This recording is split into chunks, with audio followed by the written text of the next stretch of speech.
Hello friends, welcome to Target UPSC with Nishant. आज मैं आप लोगों के समक्ष उपस्थित हूँ इस नए वीडियो में नई बातचीत करने के लिए। तो अपने समस्त दर्शकों से मेरा विनम्र निवेदन है कि आप इस चैनल को सब्सक्राइब करिए, बेल आइकॉन प्रेस करिए, अधिक से अधिक लोगों तक शेयर करिए।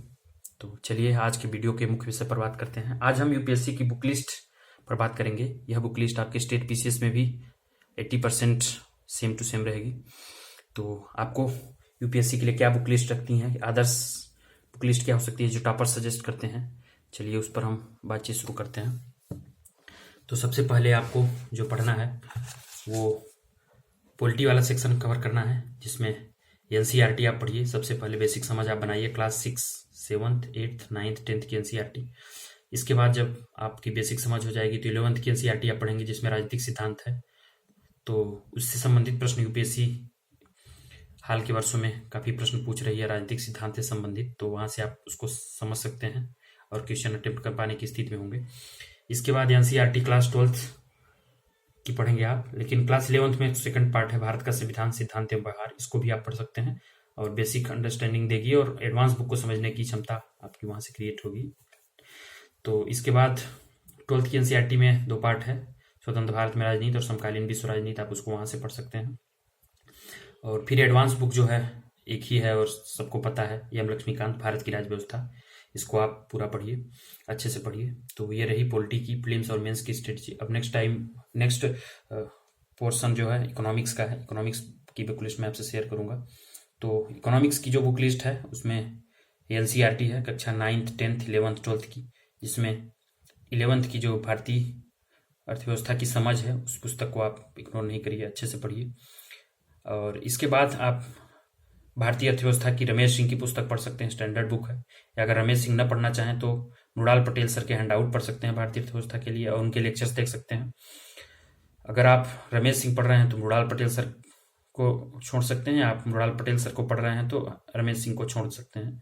किसी एक ही सोर्स को आपको पढ़ना है, कई सोर्सों को नहीं पढ़ना है। इसके बाद आर्थिक समीक्षा, हर साल बजट से पहले एक दिन पहले इकोनॉमिक सर्वे आता है और उसके बाद बजट आता है। तो बजट और इकोनॉमिक सर्वे को आप पढ़ सकते हैं।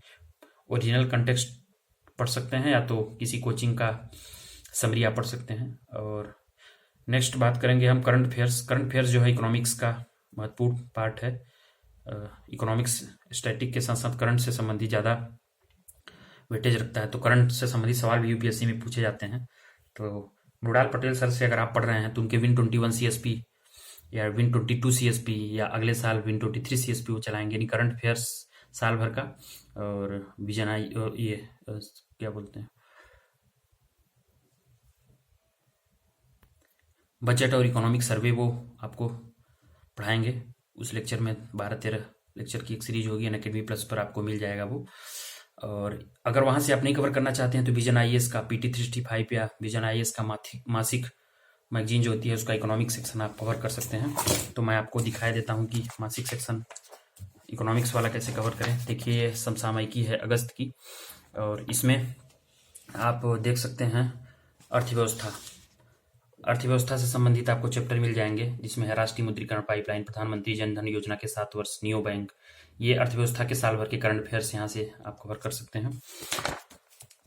तो ये रहा करंट अफेयर्स का इकोनॉमिक्स का।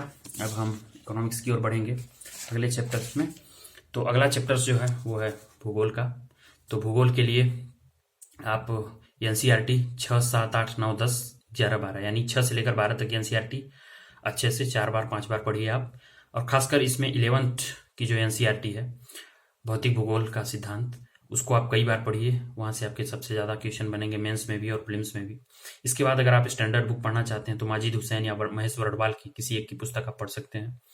और अगर आपको समझने में दिक्कत हो रही है तो भारत का भूगोल SS ओझा सर हैं, तो इलाहाबाद विश्वविद्यालय के प्रोफेसर रहे हैं। यूट्यूब पर उनके वीडियोस हैं, वो मैप के थ्रू बहुत अच्छे से समझा दिए हैं, आप वहां से पढ़ सकते हैं। या तो अगर इंग्लिश मीडियम के छात्र हैं और इंग्लिश या हिंदी मीडियम के हैं, इंग्लिश समझने में दिक्कत नहीं है, तो मृणाल पटेल सर के चैनल पर, यूट्यूब चैनल पर आज नलिनी मैम के वीडियोस पड़े हुए हैं ज्योग्राफी के, वहां से आप कवर कर सकते हैं। और ज्योग्राफी में सबसे बड़ी भूमिका होती है एटलस की, तो एटलस को आप इग्नोर नहीं करते हैं। तो आपके टेबल पर, स्टडी टेबल पर या ज्योग्राफी आप जब भी पढ़ रहे हो, कोई भी सब्जेक्ट पढ़ रहे हो, ऑक्सफोर्ड एटलस या ओरिएंट ब्लैक स्वान का एटलस आपके टेबल पर होना चाहिए। साथ ही साथ आप एटलस को बीच बीच में देखते रहिए और ज्योग्राफी जब भी आप पढ़िए तो एटलस को में खोजने की कोशिश करिए, तो धीरे धीरे माइंड में आपके एटलस आता जाता आएगा। और एटलस से संबंधित यूपीएससी ने विगत वर्षों में प्रीलिम्स में सवाल भी पूछे हैं। अब अगले पार्ट पर बात करेंगे, वो है इकोनॉमिक्स और ज्योग्राफी के बाद इतिहास, जो प्रमुख मेजर टॉपिक है। इसमें एनसीईआरटी कक्षा 6, 7, 8, 9, 10, 11, 12, कक्षा 12 की जो नई एनसीईआरटी है उसके 3 भाग हैं, तो तीनों भाग आप अच्छे से पढ़िए। इसके बाद इतिहास में 3 भाग होते हैं। प्राचीन भारत, जिसमें रामशरण शर्मा की पुस्तक आप पढ़ सकते हैं। ओल्ड एनसीईआरटी भी है और पब्लिकेशन के थ्रू भी ये आई है, दोनों सेम है कंटेंट, आप वहाँ से कोई भी बुक पढ़ सकते हैं। तो ये हुआ प्राचीन भारत। और इसके बाद मध्यकालीन भारत को आप सतीश चंद्रा की बुक से कवर कर सकते हैं। और आधुनिक भारत के लिए स्पेक्ट्रम या राजीव अहीर, अगर आप स्पेक्ट्रम पढ़ रहे हैं तो बिपिन चंद्रा को इग्नोर कर सकते हैं, या अगर बिपिन चंद्रा भी पढ़ना चाहें तो आप बिपिन चंद्रा की भी पढ़ सकते हैं। ये रहा आधुनिक भारत। अब उसका एक महत्वपूर्ण पाठ है कला एवं संस्कृति, उसके लिए आप कक्षा 11वीं की ललित कला की एनसीईआरटी की पुस्तक बहुत पतली सी, उसको वहां से पढ़ सकते हैं, बेसिक समझ देगी। इसके बाद आप चाहें तो नितिन सिंघानिया को पढ़ सकते हैं। नितिन सिंघानिया की जो एडवांस बुक है उसको आप अच्छे से पढ़ें। इसके बाद इतिहास में एक चैप्टर है विश्व इतिहास, हालांकि प्रीलिम्स में नहीं पूछा जाता लेकिन मेंस में इससे संबंधित 2 सवाल आ ही जाते हैं, जिसके लिए आप एनसीईआरटी इंदिरा अर्जुन देव की पढ़ लेंगे तो आपको बेसिक समझ वहां से हो जाएगी। तो ये रही इतिहास की स्ट्रेटजी। अब हम बात करेंगे अगले टॉपिक पर, जिसमें पर्यावरण और पारिस्थितिकी है। तो इसके लिए एनसीईआरटी की आप जब ज्योग्राफी की पुस्तक पढ़ेंगे तो उसमें कक्षा 7 की पुस्तक में पर्यावरण पारिस्थितिकी संबंधित कुछ अध्याय हैं। इसके बाद एनसीईआरटी की आप जीव विज्ञान की पुस्तक पढ़ सकते हैं, लेकिन इसकी पूरी पुस्तक पढ़ने की जरूरत नहीं है। कुछ महत्वपूर्ण अध्याय जो पर्यावरण और पारिस्थितिकी संबंधित है उससे आप कवर कर सकते हैं। इसके बाद एक महत्वपूर्ण बुक है दृष्टि द विजन की क्विक बुक, हिंदी में लिखी गई है, हिंदी के अभ्यर्थियों के लिए बहुत अच्छी तरीके से पुस्तक है। तो ये है पर्यावरण पारिस्थितिकी की क्विक बुक दृष्टि की, इसको आप देख सकते हैं, इससे आप कवर कर सकते हैं। इसके बाद फिर आप चाहें तो एनआईओएस के कुछ नोट्स मार्केट में हैं तो उसके कुछ चैप्टर्स आप पढ़ सकते हैं, पूरा पढ़ने की जरूरत नहीं है। दृष्टि की क्विक बुक आपको लगभग कवर कर देगी। इसके बाद रही करंट अफेयर्स की बात, तो पर्यावरण पारिस्थितिकी में भी करंट अफेयर्स महत्वपूर्ण भूमिका निभाता है। तो आप चाहें तो मंथली जो आपकी पत्रिका आती है विजन की, इसमें भी पर्यावरण सेक्शन है, यहाँ से आप कवर कर सकते हैं। देखिए पर्यावरण सेक्शन आपको दिख जाएगा, ये है पर्यावरण सेक्शन। तो करंट अफेयर्स से संबंधित जितने भी मुद्दे होते हैं वो हर महीने कवर कर लिए जाते हैं। या तो चाहे आप इसका कंपाइलेशन पढ़ सकते हैं ईयरली, तो पीटी 365 आती है पर्यावरण की, तो इस तरीके से आप अपने पर्यावरण वाले चैप्टर्स को पढ़ सकते हैं। अब नेक्स्ट हम बात करेंगे जो चैप्टर्स है सामान्य विज्ञान। तो यहाँ से यूपीएससी हर साल सवाल पूछती है, लगभग 10 से 12 सवाल। तो सामान्य विज्ञान के लिए आपको एनसीईआरटी साइंस की पुस्तक पढ़नी है। 6, 7, 8, 9, 10 की पुस्तक आप चाहें तो पढ़ सकते हैं, बेसिक समझ आपकी देगी। और इसके बाद चाहें तो 12वीं की एनसीईआरटी है बायोलॉजी, उसके कुछ अध्याय आप पढ़ सकते हैं सामान्य विज्ञान से संबंधित। जो कुछ इन्वायरमेंट के चैप्टर हैं, कुछ सामान्य विज्ञान के हैं जो चैप्टर बायोलॉजी के, उसको आप पढ़ सकते हैं।